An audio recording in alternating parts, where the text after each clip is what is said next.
Hey there, welcome back to another installment of a video review a week. If you've never tuned into one of these, my name is Lance, better known as Undead Viking, and here I am doing my reviewing the board game thing. 2011, cool year. It's kind of 11 then. 11's always been kind of one of my favorite numbers. However, 2011, the games this year, I mean, don't get me wrong, there are games that have come out this year that I've really enjoyed and had a lot of fun playing. But the games this year, I've been kind of underwhelmed, I guess.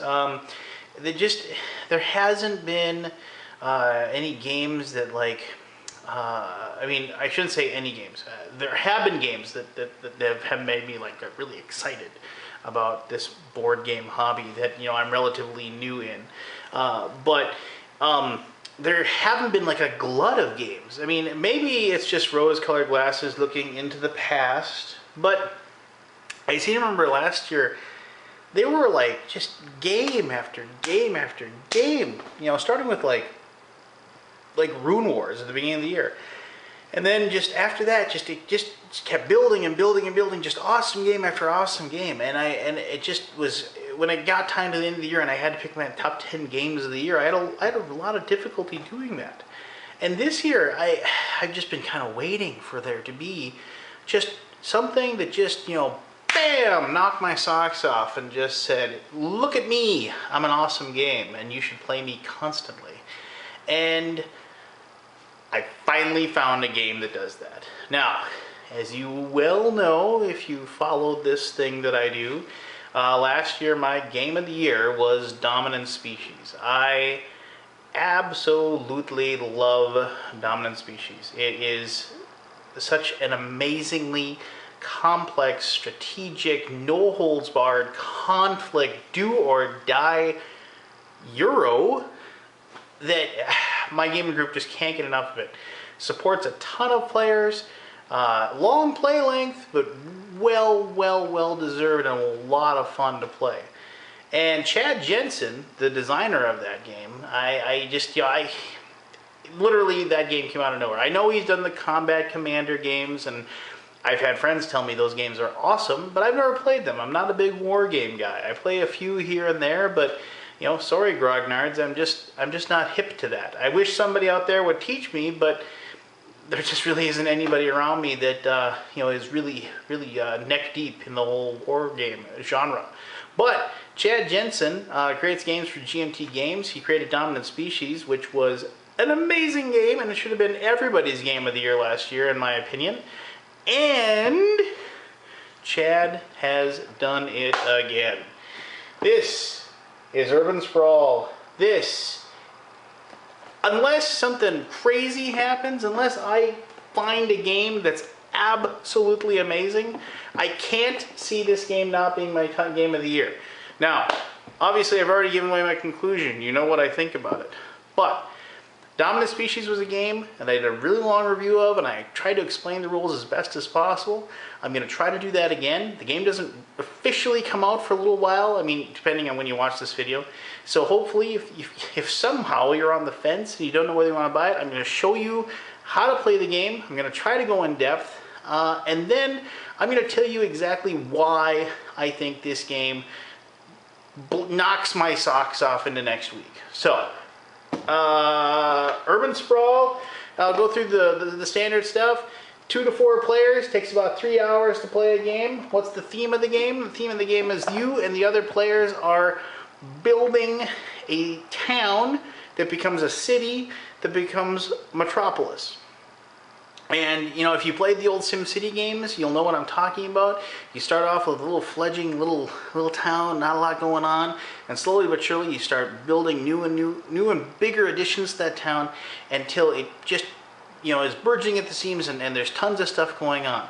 Now, how do you do that? You're going to be basically, you and the other players are entrepreneurs, and you are investing in the city.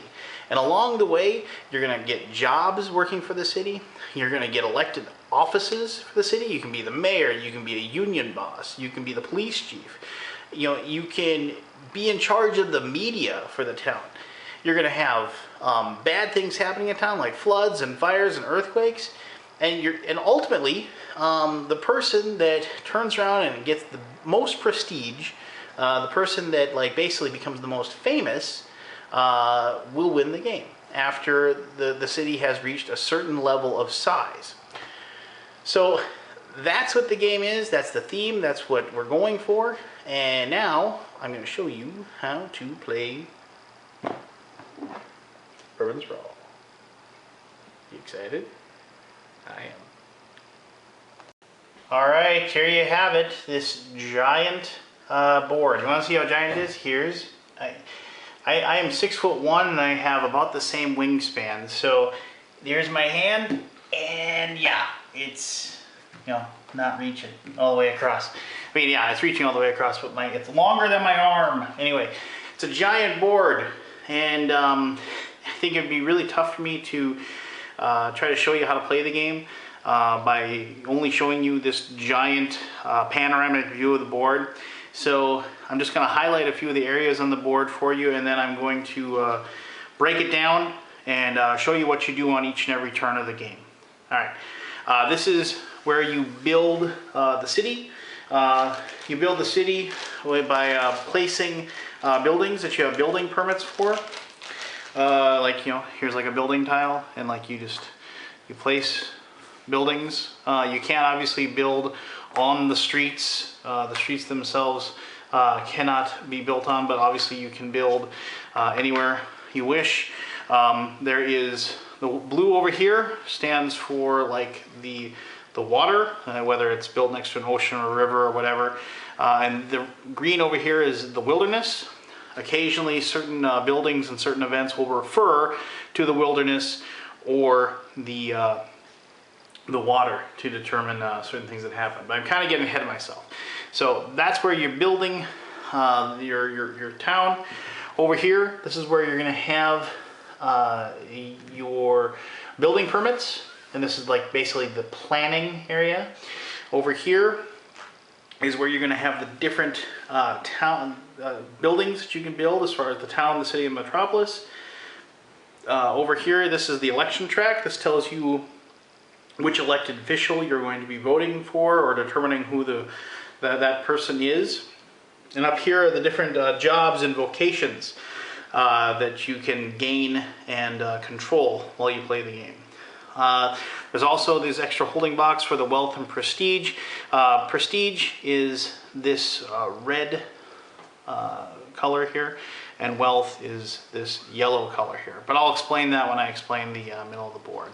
And just the ubiquitous track around will let you know exactly where you are as far as your points are in comparison to everybody else that is playing the game. So that's the board of Urban Sprawl. It's huge. I like it. It's perfect for what it needs to do. So now then, let me show you how you play. Okay, for starters, each person gets one of these little player mats, and these are, you know, sturdy. They got a lot of information on them, and they're actually really cool, and they actually do serve a purpose as well. It gives you your entire actions as far as what your turn consists of. It actually goes through the whole process of building the buildings or the contracts that you have. When you have payouts, here's a little handy bar. And like I said, each one of these looks exactly the same. You get one for each player. But the most important spot is this, called the favor. During the game, you're going to be building buildings and you have to have a contract to build the building, to actually build it. This is what a contract card looks like. This is the town deck. There's a town deck, a city deck, and a metropolis deck. And so this particular building is a barber shop. And I'll explain these in greater detail later. But when you decide to build a contract, you spend action points to do it. Now, a lot of times you're going to have turns where you have action points left over, but you don't have any money or you don't have the right building permits to actually build the contract, but you have action points that allow you to take a contract.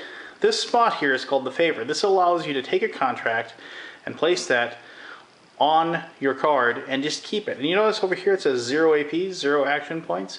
basically what that does is later on you have this contract to build this barber shop, and you are able to do that free for action points as long as you have the correct building permits. So just wanted to show you that. That's the little player aid that each person gets. Very useful, very helpful, and also, like I said, very important part of the game. Alright, that's that. Let me show you the building permits or planning area of the board. Okay, I just wanted to apologize that I'm actually showing you this portion of the board on its side. It's kind of a bigger board, and in my opinion this is just going to be the easiest way to explain the planning location on the board. You can see there's all these spots for cards, and you can also notice on the side here we have 5 action points, 4, 3, 2, and 1 action points. And there's a plan discard pile. Now to begin the game, you take the 4 urban renewal cards out of the planning deck, and place those here. Urban renewal cards allow you to demolish other people's buildings and replace them with your own. I'll go more into that later when I describe the contractor role that comes into play later in the game and does basically the same thing as this. So when I do the contractor role, remember that these urban renewal cards have the same effect. But anyway, you place those there, and these get shuffled back into the deck as soon as you go through the planning deck once. Now this is the planning deck, and it may look thick, but you'll go through this pretty quickly. But anyway, you place the planning deck here at the beginning of the game after shuffling it, and then you go ahead and you place these cards in the different locations with the different action point totals. Now, these are building permits. There's also events in the deck as well, and I'll dig one out and I'll show those to you in just a moment. But I'm just going to show you exactly what each one of these cards gives you. Now, the building permits have a number of pieces of paper, basically, and that determines the size of the building that this building permit will allow you to build. This will allow you to build a 4-square building, the biggest building in the game. It also shows you, with these colors on the side, it shows you exactly what these buildings can be made. Red is civic buildings, the kind of yellowish oranges is commercial, and blue is industrial. Now there's a 4th color, and you can notice on this particular one there is a 4th color in purple, and that is residential. Now the number of, if you wanted to build a 4-space building that was a civic building, obviously this would work for you because there's enough building permits on there to designate that. Now if you didn't have that particular card and you wanted to build a 4-space building that was, in this case, since this one only affects commercial and this one's commercial, you could combine these 2 building permits to equal that because there's 5 there. You'd be wasting one, but you'd still get that. Now, on the bottom right-hand side, you can see there's this little 2 there. Now, that 2 is very important because that is one of 2 things. It either, after the first turn, when the card is drawn, it determines which section of the board gets a payout of wealth, and I'll explain payouts here when I actually show you the larger board and the different prestige and wealth values that it has. But it also allows you to turn this card in before you take any actions or use any of your action points on your turn and gain the amount of money that is located in that bottom right hand corner. So if you turn this in as an investment, you would get 2 wealth for it. And as you can see, like that one would be worth 10, so it'll be worth more.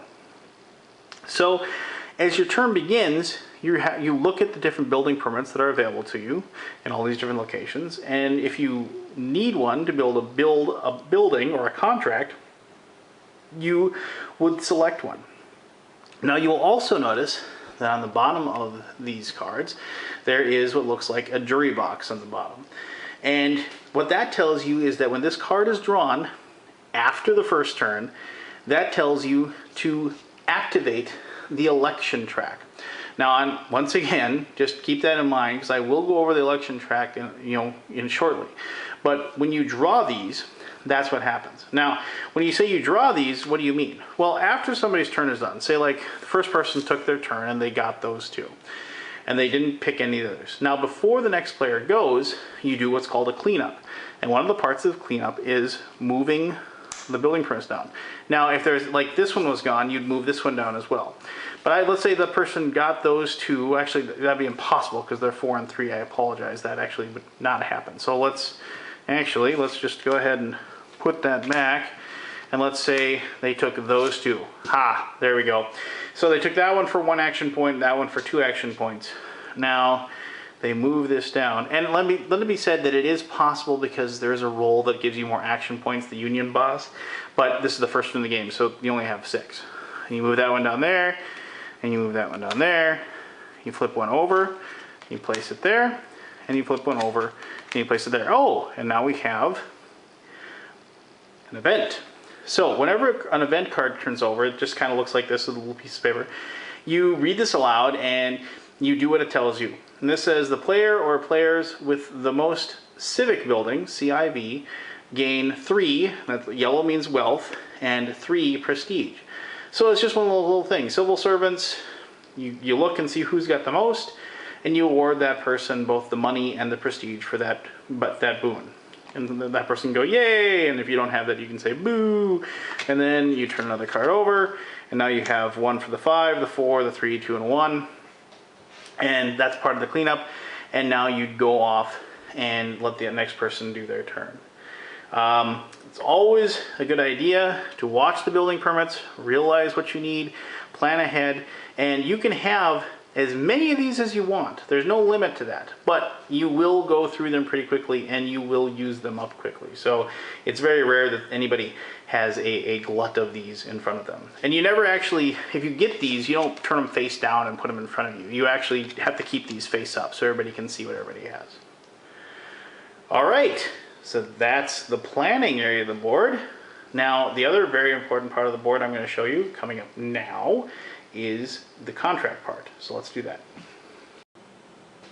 Alright, so we have the other side of the board from the planning side, and now this is the contract area. You can see there are 3 decks of cards, the town deck, the city deck, and the metropolis deck. Before the game starts, you shuffle these up, and you actually have to do something very specific with the game to create the deck. Because at the beginning, your town is small, and it hasn't grown up to be a city yet, and it hasn't grown up to be a metropolis yet.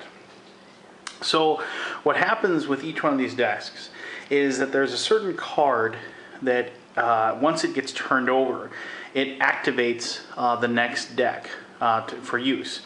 In the case of the city deck, you have to actually get to the airport in the town deck, and for the metropolis deck, you have to get to the sports team within the city deck. And in the metropolis deck, there will be a card that is the Olympic Games, and that actually signifies the end of the game.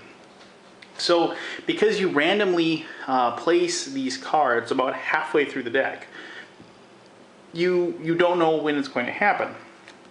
So I did that, and let me just see where the airport here, like, you know, the airport is right there, and this would this signifies change, and I'll show you how that works here in just a second. But anyway, so before the game starts, you have to turn cards over and place them just like you did with the planning side. And so you just place these cards. These are all contracts to build certain things. So like here's that barber shop, and you know, apartments, kindergarten, a visitor center, house, ooh, exciting, and finally a restaurant. Now you'll notice that unlike the planning area, there's actually a spot that's 6 action points, and that's this spot right there. And like the planning area, if these get taken when you do the cleanup, you slide these things down and turn them over. So how do these work? Well, you take these obviously with the action points that you have on your turn, and if you know, so you kind of have to divvy up your turn with the planning cards you want and also the contracts that you want. After you take a contract, you get to place that particular building that you have the contract for on the main board. And I'll show you how that works in just a few minutes. But I just wanted to show you a few things about each of these cards and just kind of explain to you how these things work. Take, for example, the apartments. You can see it is purple.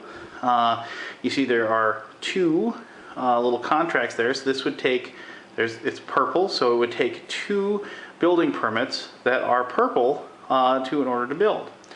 And that would also mean that the building you're making is a building that takes up 2 spots on the map.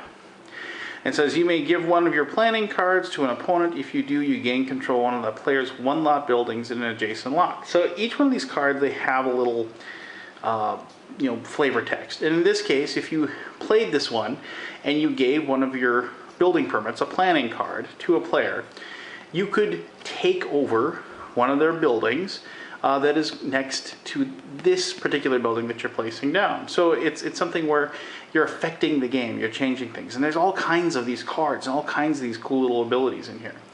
You'll notice also that there is a red 1 down here.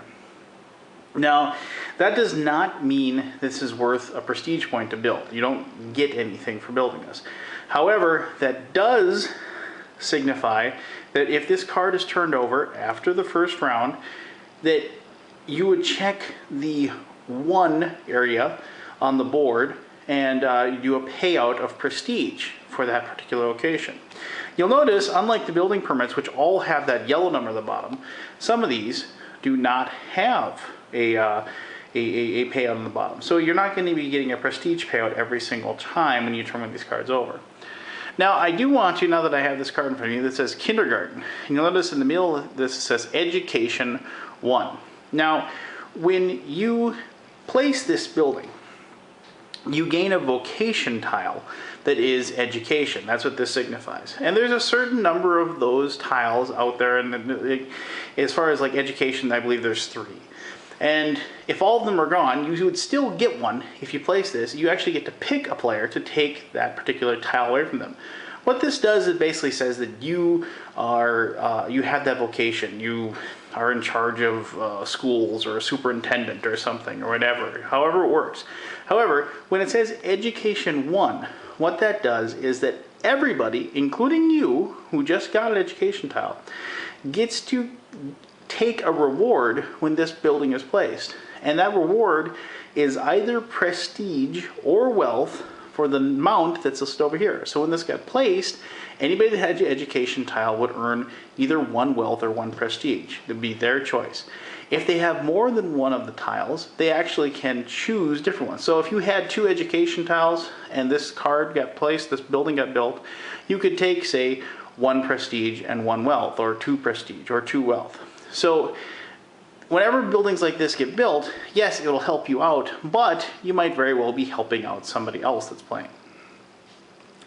That's how this works. Like I said, you like if these 2 get built, you move these down, and then you move this over here, and then you flip over the next one, and you flip over the next one. Now I just wanted to show you this card real quick here. You'll see it's a house, and the flavor text actually says if one of the rows has these rows has an empty wealth prestige trace, place the 8 wealth marker there. Now what that means is when you build this house, if you place it in a row that doesn't have a prestige or wealth marker, you get to actually take the 8, which is, I will show these to you. I apologize. This is something you're gonna have to just keep in the back of your head, and you get to actually place that on the board, which increases the value of that row on that board. But just something to keep in mind, that's how you actually increase the value of certain areas of the town, which becomes a city, which becomes a metropolis. So eventually what will happen is that the airport card will pop up. Let me just find it real quick here. So eventually the airport card pops up, and what happens is that you will clear off all of these because they no longer will be supported by the town. Only this spot will be supported by the town.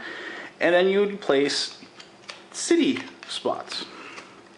on these locations.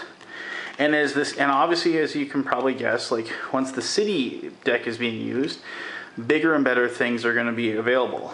Like, you know, here's a coal plant, you know, and tech manufacturer and things like that. Plus, as the city gets bigger, you start getting events in the city that are important, you know, like public protest, you know, and bad things start happening. So you have calamities, you know, that are kind of, oh, a scandal. But, you know, things like that start occurring within the city, things that you need to actually try to avoid and defeat. And once again, once you get to the sports city in this deck, then you clear off these three. This spot is supported by the city deck, and then you start using the Metropolis deck. And you go ahead and place those down, and you know, you have those cards, and now you have even like more bigger and better things like a wind farm, you know, and you know, stock market and so on and so forth. And look, it's a hobby shop, it's a little game store you can build. But anyway, so that's how these contract decks work. And the really cool thing is there's tons of these cards and there's tons of these different buildings. And you know, especially the first few times you play it, I guess you could spoil it for yourself by looking over every single card. But I don't do that, and I really liked discovering the new cards and discovering what, you know, all the possibilities are. Obviously, as you play the game more and more, you're gonna get used to all the different cards that are out there, and you're gonna figure out strategies and synergies if and when this card shows up, and so on and so forth. But the thing is that because you have these decks and you're basically cutting them in half, you know, there's no guarantee that a certain card's actually going to show up. So that might actually be a counterproductive strategy. All right, so I have one more thing that I have to show you before I actually show you the game board. And what I'm going to show you now is the election track. All right, don't worry, we're actually going to get to the board. Trust me.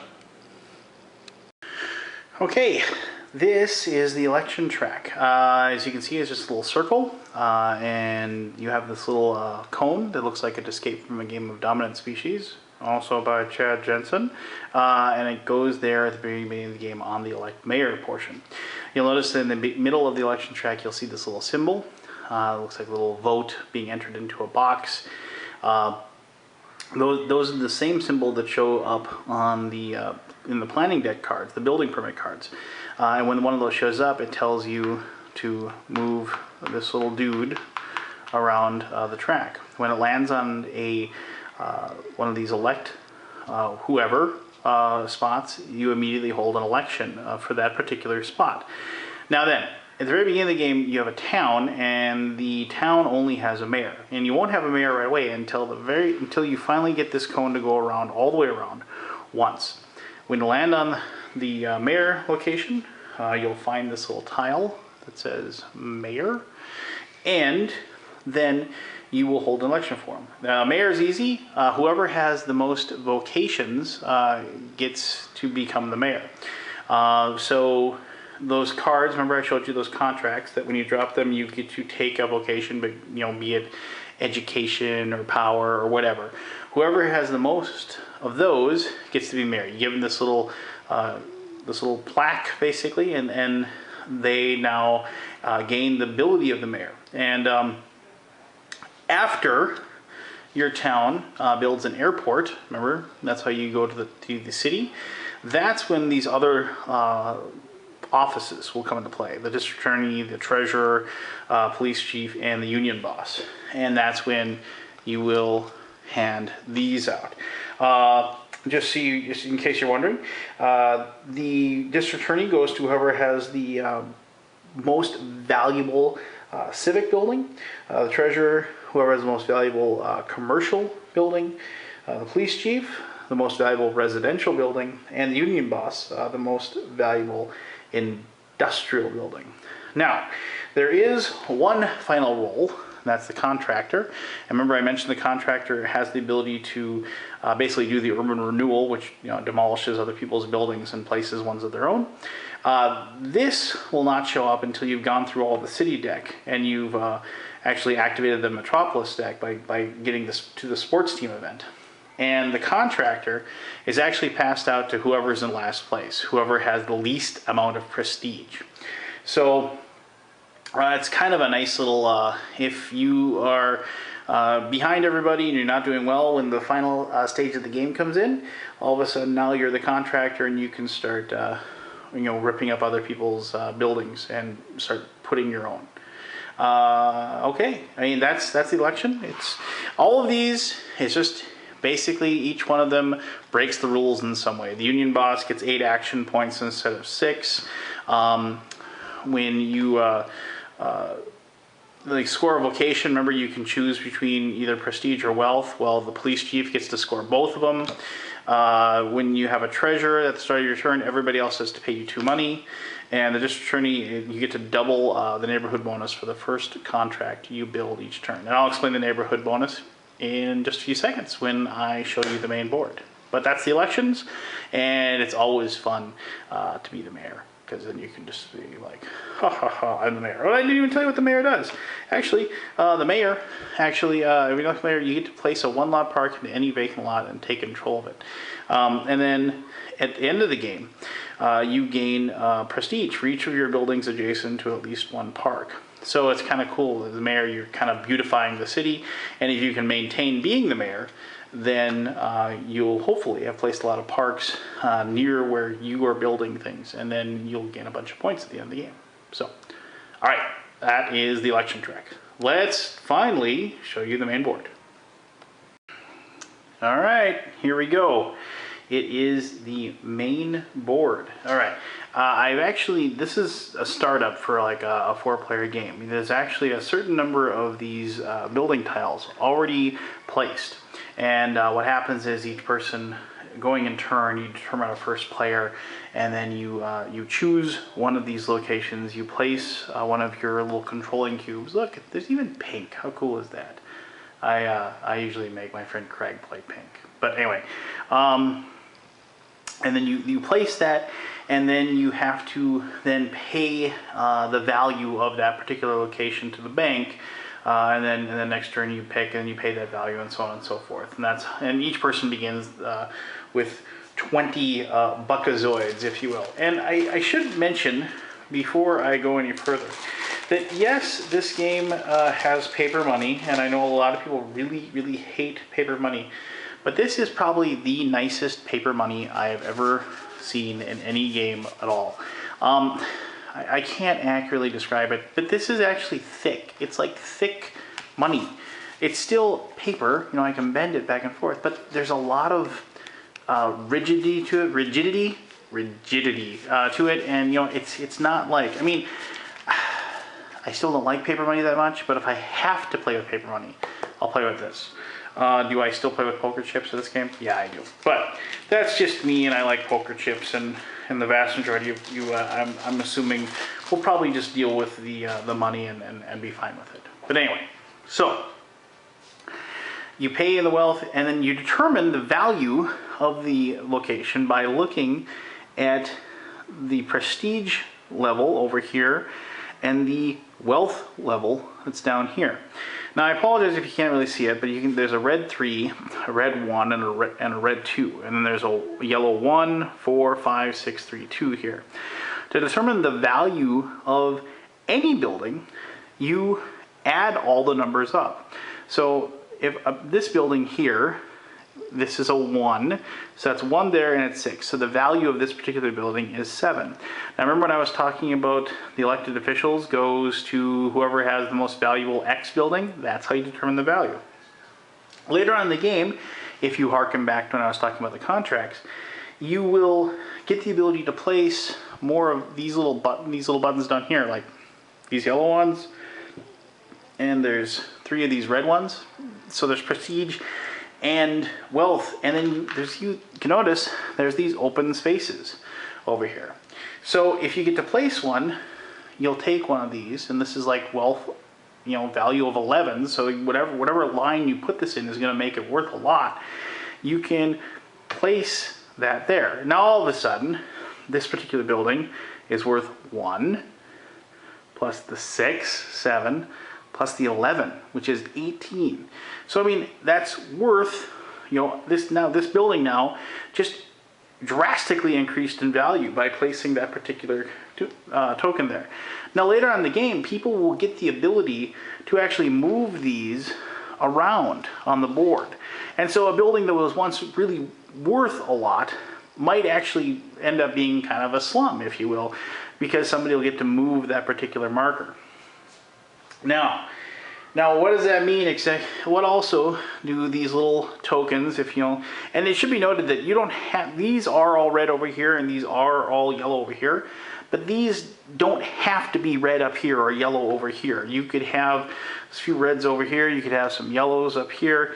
It doesn't matter. Those can be placed anywhere you want. Now, I mentioned payouts, both when I was talking about the planning and the contract.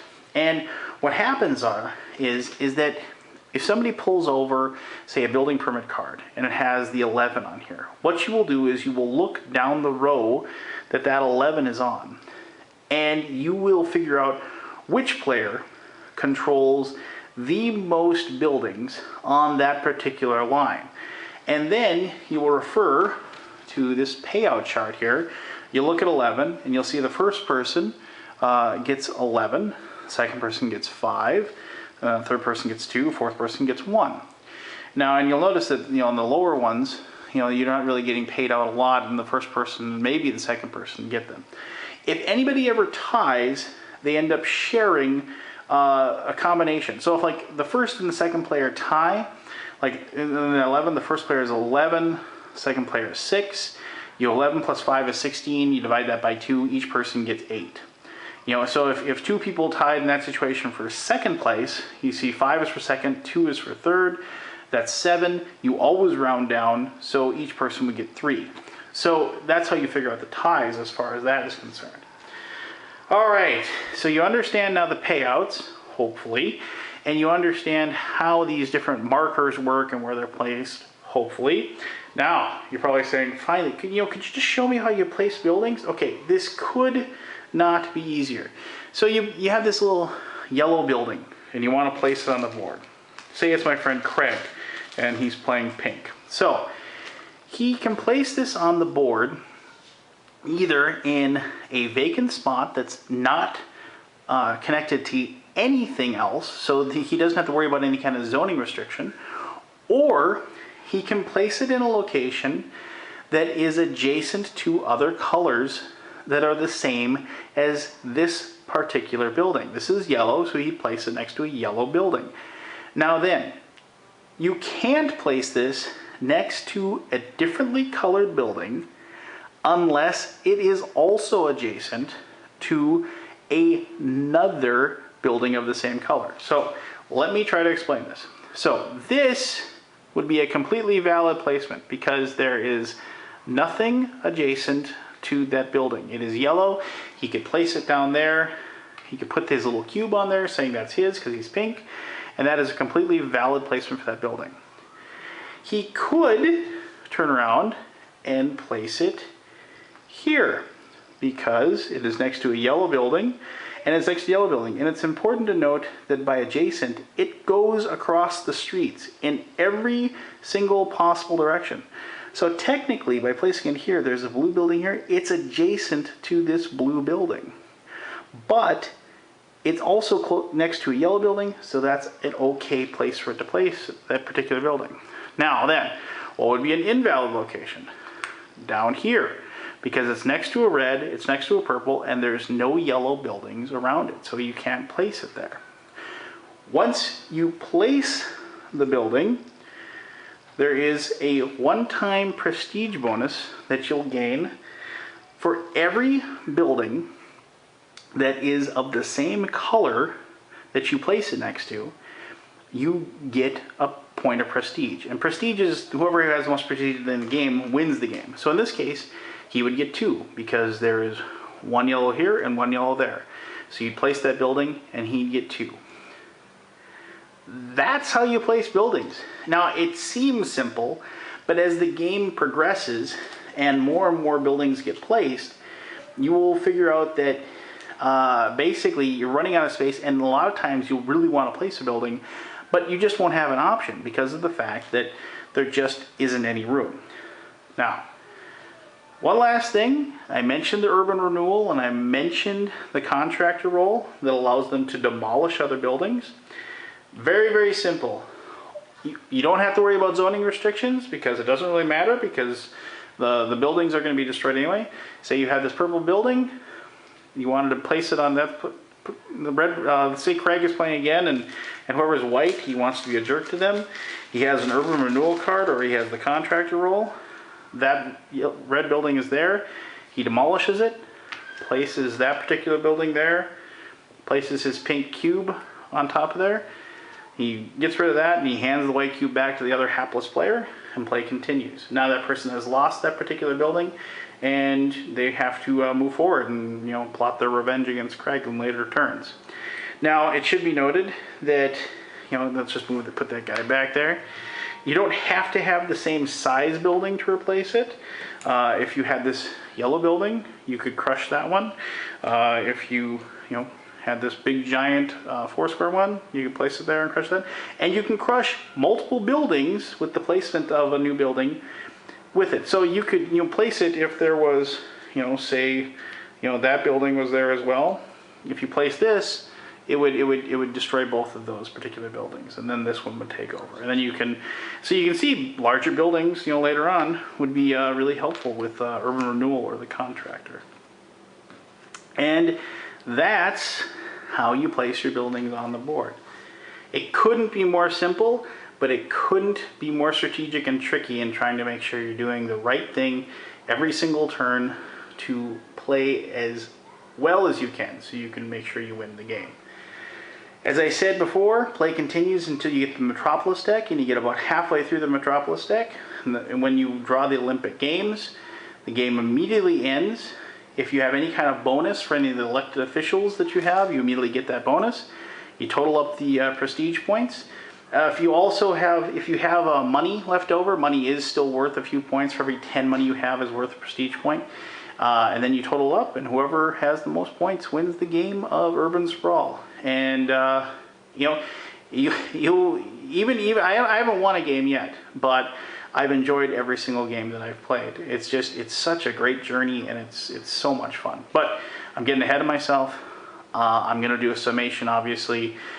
So let me tell you exactly why I think Urban Sprawl is awesome.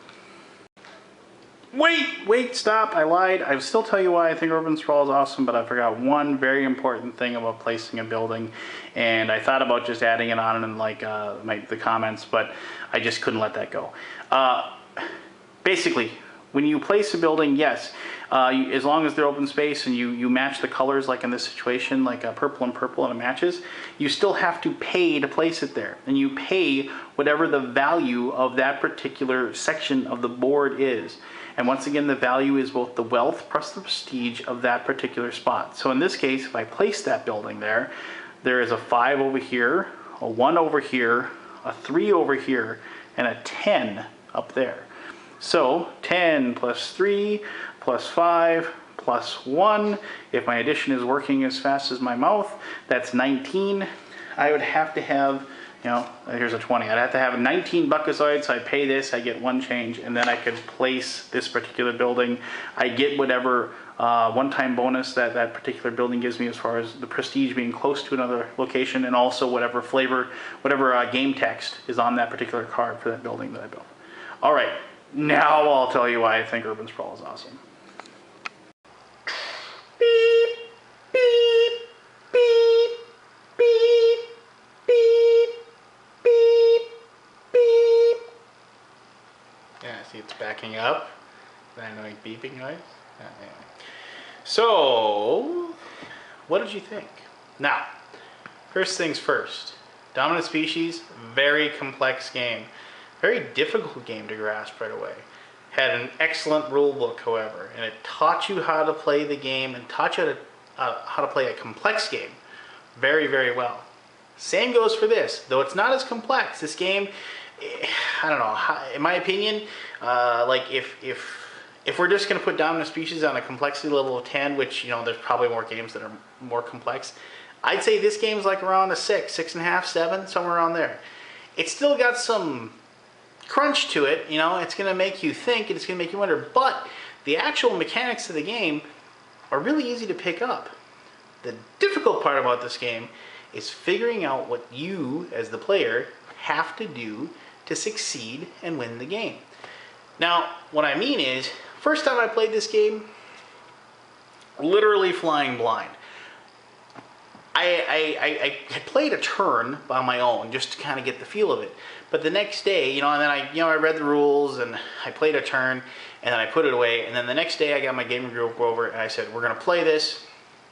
And I'll be honest, like when I said, when they got over kind of late, they were over, they got to my house around 8 p.m.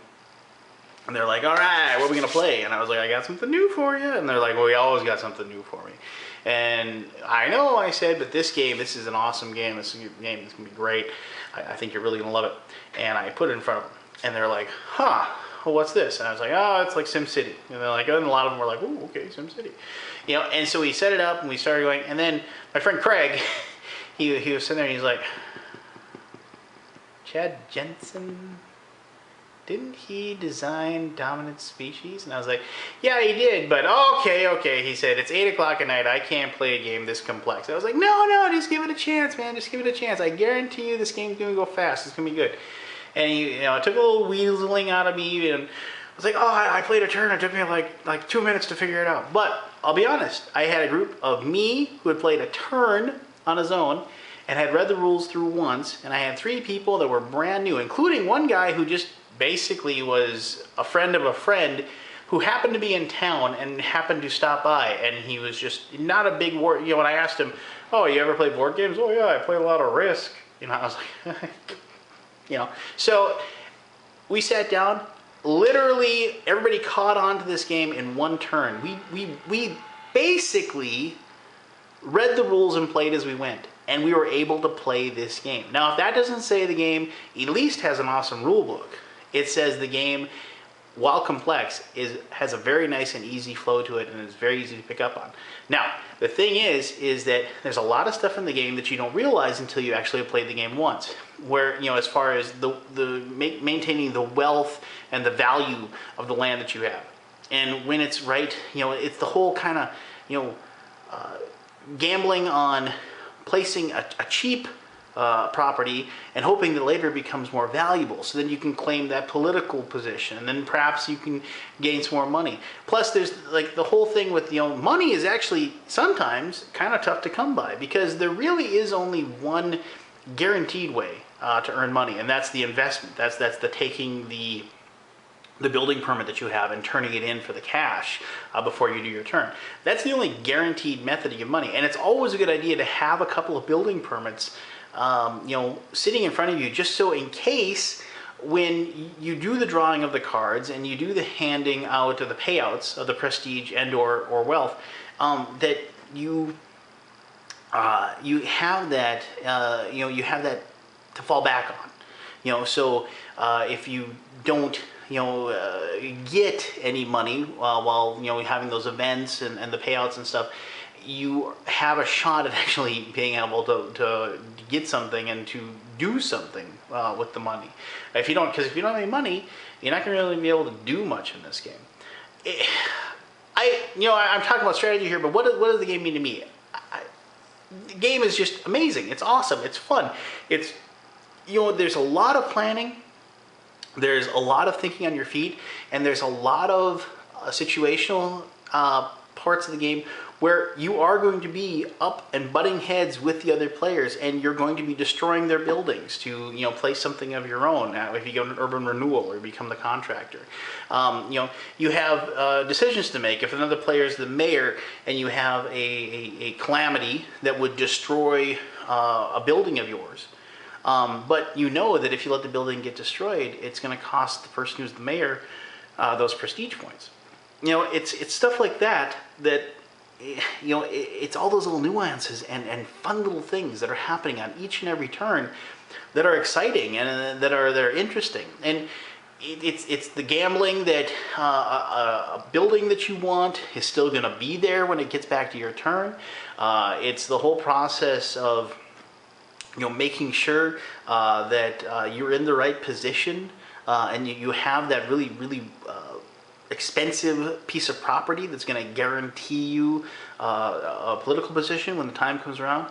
And it's all that stuff, and it's so much going on. You've got it's hard to believe that you're actually able to keep track of it all and maintain your strategy throughout the game. And the thing is, you don't maintain that strategy because something's going to happen no matter what your plan is. Say you say, oh, you know what, I'm going to go for the Union boss, and I'm going to get those 8 action points, and that's going to be my goal. And then I'm going to make sure that I have that, and then I'm going to use that Union boss and all those extra action points to build, really good buildings. And you have that idea and that plan, but all of a sudden something's going to happen that's going to just totally screw up your big idea, and you're going to have to think on your feet. You're going to have to say, this isn't going to work. I'm not going to be able to pull off being the Union boss. I'm going to have to go for the police chief, or I'm going to have to go for the district attorney. I'm going to have to do something else. I'm going to have to alter what I'm doing now so I can be successful later. And it rewards that flexibility. And this game has that in tons. It reminds me so much of Dominant Species. It's like, I hate to say Dominant Species like, but I mean, it has less players, it has a little less complexity, but it maintains a level of fun. How do you do that? I'm not going to say that Urban Sprawl is going to delete Dominant Species from my mind. I'm never going to play it because I'm still going to play that game because I love it to death. But this game takes kind of that whole conflict Euro, and it gives it a new theme, it gives it a new direction, and it makes it just as much fun. Now, okay, so I've gushed about it now for X number of minutes, and if I haven't convinced you, so now you're going to say, well, are there any detractions? Okay, couple of problems that I've had with the game, and then a problem that I'm going to mention. I'm guessing you could. It rhymes with, panalysis, oralysis. So, but if a problem I have with the game, 1, 4 players. Now, tons of you out there, you only have 4 players, or you only have 2 players, or you only have 3 players, or whatever. That isn't a problem. I have a huge gaming group. I have people clamoring to come over to my house to play games every Saturday when I have gaming night. I have trouble getting a 4-person game to my table. I always have 5 people, it seems like. 5 or 6. And I hate, they're my friends, so I can't turn them away, so we play something else. So we play Dominant Species. But, the thing is that, if we have 4 players, I'll play this game. But a lot of you don't have that problem. It's a problem for me. The only other thing I can really think of, there is a bit of downtime when you're playing with 4 people. Now, no big deal if you're friends, you're sitting at a table, you're drinking a beer, whatever, and you're entertaining yourself. There is some things to pay attention to while the other people are doing your turn. There is some long-term strategy that you can focus on. You can try to determine what you're going to do.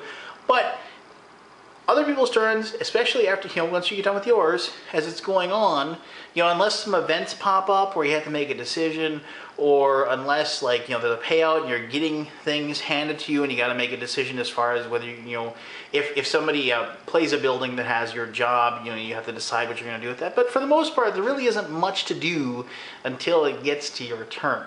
Now,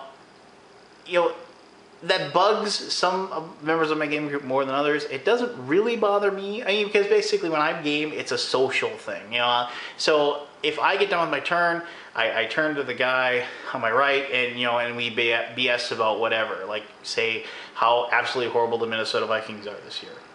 They're really bad. But my bottom line is that that is a bit of an issue. Now, obviously, when you don't have 4 players and you have less players, it lessens it, obviously.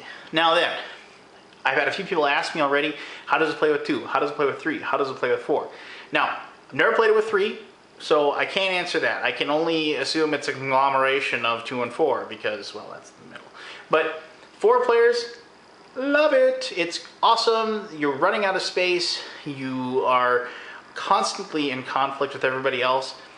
2, still a fun game, still a lot of fun. Doesn't have as much of the conflict because obviously you're only playing against that one other person, and you can kind of just keep to yourself and just kind of race each other, but it's still a fun game. And you know what? Becca will actually play this. I mean, of course, you know, she's 8.5 months pregnant, so she's kind of, you know, grumpy, and convincing her to play any games right now is tough. But she did play this with me, and I had a lot of fun, and she said she did, but, you know, she was drinking water a lot and having to go to the bathroom quite a few times. So maybe she was just lying, and if you say that I said that in this video, don't, because you'll never see another one of these again. So, now then, the last thing, analysis paralysis. This game fosters it, because when it gets to your turn, you got those 6 action points, and you're trying to figure out the exact possible way to maximize your turn, especially since the board is going to change. Even the turn before you, it is going to run a little rampant in this game.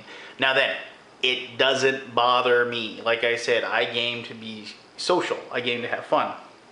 If somebody else is doing their turn, I can entertain myself with the other people at the table without that person really bothering me. If they want to take 10 minutes to figure out what they want to do, take 10 minutes to figure out what you want to do. Normally that doesn't happen, but I just don't have an issue with it. You know, and you know, the thing is that some groups are lended to it and some groups don't. So take that what you will. You know, this game, like I said, it can make, because of its complexity, because of its strategery, if you will, it does lend itself towards turns being long. Game does take a while to play. It says 3 hours on it. No, I mean, even when we've gotten the same people back that have played it before, we're still coming in about 3.5 hours or so to play a 4-person game. So, you know, I maybe someday we'll get down to that 3, but then again, like I said, we're a social group, and there's a lot of, you know, nannering going on, and a lot of acting out the what's going on the table, and you know what, that's all part of the story of the game. You know, you're watching this town grow, and it's fun to watch that, and when the calamities happen and stuff like that, it's fun to joke around with and laugh at the mayor as he's just praying, you know, that somebody would, you know, take the boot off their neck, and hopefully, you know, they can actually, like, you know, allow the fire department to put the fire out instead of them losing a bunch of points because of it. So there you have it. Those are the distractions. Take that what you will. There is so much more that is so very awesome about this game that you know, it's like that much to me as far as bugging me. So there you have it, Urban Sprawl. As of right now, if tomorrow was January 1st, 2012, this would be my game of the year. That's how awesome it is. So pre-order it. If the P500 is still active, go and do that. Just go and get yourself a copy. And if you are a fan of Dominant Species, this is an absolute no-brainer. So, thank you very much for taking the time to watch this incredibly long video. I apologize for the length, but like I said, I just wanted to treat this game like the amazing piece of work of art that it is. I'd like to thank Chad Jensen and GMT Games for sending me this copy. I love the fact that I have this early. I mean, I don't like to brag, but you know, it was really cool. I didn't expect to see this as quick as it did, and all of a sudden, like, when the UPS guy dropped this off, I was like, what's this? Oh my God, it's Urban Sprawl. So, yeah, go, buy it, get it. It's awesome. You won't regret it. Until next time, this is Undead Viking. You take care of yourself, and you have yourself a great day. Talk to you later.